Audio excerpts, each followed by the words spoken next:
Hello guys, Ziar Magal, Bégué Beauté, commando de bail là, de retour en force. Tey le samedi 10 septembre l'an 2022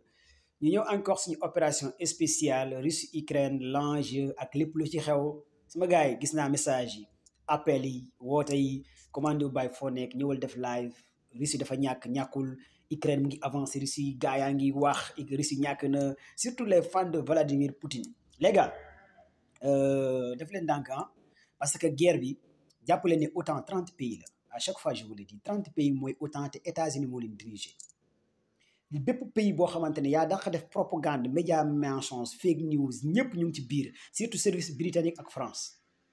ak plus d'une dizaine de pays yoo xamante ne alliés lañ autant te ñu ngi contre Russie, maanaam Russie tous contre un la les gars. ñu ñëw ci li nga xamante ne offensif bi tey si 10 septembre bi nga xamante ne le du 8 9 10 mu ngi am foofu ca Ukraine ak armée ukrainien di ko def diggante ñoom ak Russie. Armée ukrainien seen offensif bi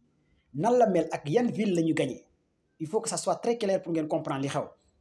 Armée ukrainien dañoo récupérer benn ville bu tudd Kupiang mu ngi nekk ci ban région sax la nekk, ci région de Kharkiv la nekk. Kupiang mu ngi ci région de Kharkiv, moom ak Kharkiv distance bi c'est 120 kilomètres. ngeen déglu baax ma wax leen 120 kilomètres région de Kharkiv. dafa am benn dëkk benn commune bu ci tudd Kupiang commune boobu la armée ukrainienne récupéré. diggante commune bi ak région bi capitale région bi commune région bi c'est 120 kilomètres. est-ce que yéen a ngi xool différence bi d'abord? te teewul ba léegi Kharkiv bi yëpp Russie moo ko contrôlé, maanaam benn commune ci biir région de Kharkiv la armée ukrainienne récupéré luy coow li di bëri. ñu ñëwaat encore armée ukrainienne lan la récupéré beneen commune boo xamante ne aussi beneen ville stratège bu baax bu tudd Balakia ak Izum. Balakia Izum ñu ngi nekk ci région de Donetsk ñan ñoo ko récupéré 2/3 Donetsk bi yëpp armée russe ñoo ko tenir, mais ñaari communes yi benn commune bu mag la bu tudd Balakia ak benn commune bu ndaw bu tudd Izum moom la armée ukrainienne récupéré. foofu la soldats russes yi nekkoon, mais soldats russes yi dañoo def repli boobu fan la ñu jëm. Russie dafa def offensive li nga xamante ne mooy capitale bi Kiev la Russie jëm jamono ji may wax ak yéen pour ñu changer li nga xamante ne mooy itinéraire bi Igor commandant armée Ukraine et Russie jiite woon mooy Igor. dañoo changé jamono ji par le biais du ministre de la défense Russie seen secret de communication ak seen secret de guérilla moom la Russie changé jëm fi nga xamante ne mooy capitale bi. service de renseignement États-Unis Pentagone nee nañ soldats russes yi ñu ngi progresser di avancer à l'est de Kiev mooy capitale bi, parce que waxoon naa leen ko l'est de Kiev capitale bi foofu bokk na ci lu gën a intéressé li nga xamante ne américains yi te foofu la soldats ukrainiens yi nekkoon. kon fu mu ne Ukraine dañoo bouger ñëw fi nga xamante ne mooy Donbass, soldats ukrainiens dañoo bouger ñëw fi nga xamante ne mooy Kherson, mais Russie dafa bouger dem fi nga xamante ne capitale bi. moo tax ma ne leen lii di ressortissants américains yi moo tax woon la fois passée semaine bi passée États-Unis waxoon képp kuy américain génnal Kiev génnal Ukraine fexeel génn, parce que xam nañ ne Poutine dafay changer itinéraire day changer stratégie pour récupérer li nga xamante ne mooy capitale bi pour jàpp ki nga xamante ne Volodymyr Zelensky. li ngeen war a xam comme information, Volodymyr Zelensky rencontre yi muy def Ukraine yëpp ak coow li lu muy coow li di bëri nekkul ci résidence am bi, nekkul ci zone am bi, ci ay hôtel lay loger, ci ay kër lay loger, mais nekkul fi nga xamante ne mooy résidence privée, parce que forces armées ak commando russes yi dugg nañ fi nga xamante ne mooy capitale bi. ngeen xool Anthony Blinken secrétaire d'État américain lu tax bu muy dugg Kiev tàgguwul préparé wu, dafa jékki-jékki dugg Kiev. Stolberg ki nga xamante ne mooy secrétaire général OTAN dugg na Kiev lu tax tàggootul, te bu njëkk Anthony Blinken secrétaire d'État américain buy dugg Kiev day tàggu, dañ naan day def visite, mais visite yi muy def yëpp day jékki-jékki rek dugg, parce que bés bu signalé visite yi bés bu américain yi signalé seen visite Russie da koy saboté, Russie da leen di bombardé. moo tax léegi amatul tàggoo bu ñu waree dugg fi nga xamante ne mooy Ukraine dañuy jékki-jékki rek nga dégg ñu ne secrétaire d'État américain dugg na Ukraine,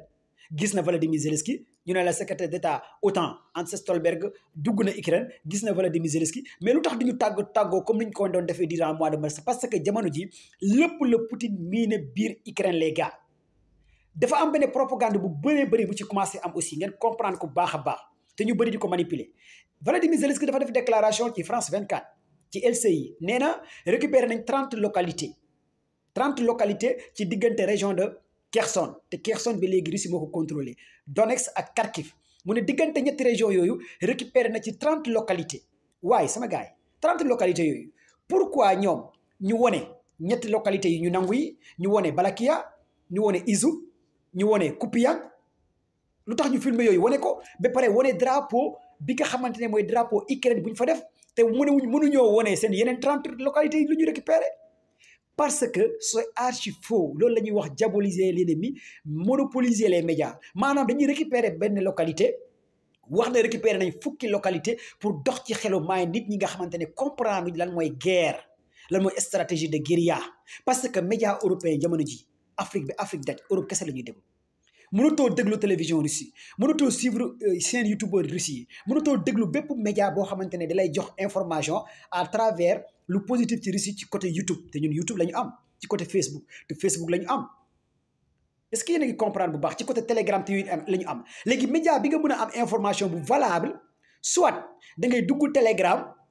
RT Russie wala nga dugg ci média yenn média américains yi nga xamante ne faruñ fenn lu mel ni ay Washington Post New York Times BC wala nga dugg ci média arabe yi Al Jazeera wala nga média iranien yi wala nga dugg ci li nga xamante ne mooy chinois wala nga am TikTok wala nga dugg ci ñi nga xamante ne mooy chroniqueur international journaliste investigateur yi nga xamante ne dañuy tëddee njaaxanaay wala nga def benn carte par satellite nga am par satellite nga xool ville secteurs yi ak positionnement yi pour nga mën a am la bonne information parce que jamono ji les 5 principes de la propagande en temps de guerre yu doon Bush di utiliser loolu la États-Unis ak OTAN ak 10 pays yi nga xamante ne ànd nañ OTAN muy 41 pays à 51 pays utiliser contre la Russie pour won adduna bi won gars yi Russie a perdu la guerre leneen li ci am nee nañ Russie dafa jeexal ay armes di jënd arme ci li nga xamante ne Corée jeexal na arme est-ce que xel yenu na maanaa première puissance nucléaire jeexal arme en 7 mois c'est archi faux les gars Corée du Nord arme yi mu jox Russie jaay ko sax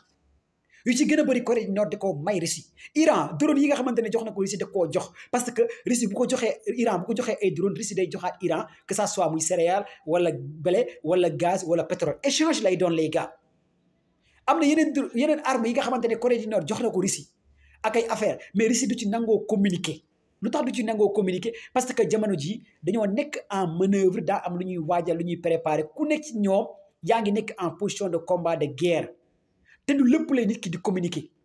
soit ñu naan la jënd na wala def na lii les gars soyez prudent par rapport ci information yu bëri jàpp leen ne tey Russie dugal na ay chars de combat yu bëri fi nga xamante ne mooy Kharkiv ak ay véhicules blindés pour récupérer waat villes yi nga xamante ne ñàkk na ko mooy 3 villes yi ma leen wax mooy 3 villes stratégiques yi nga xamante ne armée ukrainien wane na 3 villes yooyu la récupérer mais villes yooyu ay communes la boo jëlee Kupiang diggante Kupiang commune Kupiang ak ville bi nga xamante ne soldaaru Russie fa lañ ne Kharkiv distance bi mooy 120 kilomètres est-ce que xayma ngeen distance 120 kilomètres tey boo doon jël Dakar ak ban commune ngay jël à 120 kilomètres defal sa calcul bu baax a baax kon ki jël benn commune boo xamante ne yow yaa ngi jël benn région nga jëlaat beneen commune bu mel ni Valaquia kii jël benn région bu mel ni Donetsk diggante bi mu nekk 100 kilomètres nga jël Izoum ak Donetsk diggante bi nekk ay 115 kilomètres et consort kon suñu la waxee le gars là il a tout gagné bien vrai que ñu ngi avancé parce que stratégie la mais kii aussi di avancé kii mu ngi renforcer à l'est de Kiev tey nag am na live à partir de 0h30 les gars mën naa am sax avant 0h30 ma ñëw appel yi message yëpp gis naa ko sama gars yi show love vraie information laa leen di jox n'hésitez pas seen confiance man ak yéen du yomb les gars tey ci guddi ñaa commando bàyyi la bul tiit bul ragal fii la mooy meilleur TikTok